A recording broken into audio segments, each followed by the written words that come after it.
Ang bango-bango mo. So medyo matagal din tayo hindi nakapagluto. Bumili pa akong tofu. Ayun, mainit pa siya. Siyempre, ni Kuya Knife. Pakaganda ng knife na to at quality niya kumpara sa mga nabili ko sa iba. Ang gantong knife talaga yung pangmatagalan. Ayun, gusto mo rin nandyan sa yellow basket, lalapag ko na lang. Ay, grabe tiyo. Oh, binabagsak ko lang tiyo. Grabe yung talas na ito. Gantong mga kutsilyong iniingatan. Mas dalawang hiwa siguro, pwede na. Yeah, mga ganto. Bell fefe. Palin lang natin yung buto. Alas niya talaga, repa. Shibuya City. Lagay na rin tayo ng sili para may sipa. Sama-sama natin dahil sabay-sabay naman yung gigisa yan.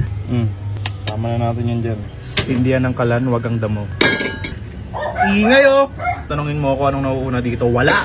Ay gago, mali pala. Tofu natin, parang nakalimutan ko. Dito ko niluluto yung tofu. Tayo muna natin uminit yung mantika bago natin iluglog. Mainit na, you know what to do.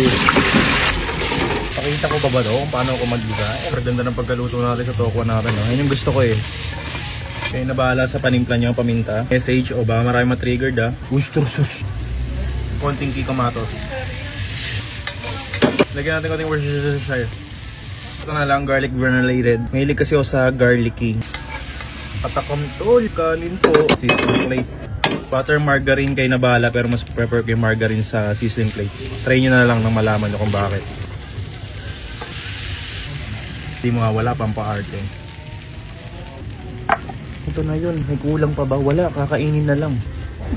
Ang bango-bango mo. Tikman natin habang malinit. First bite.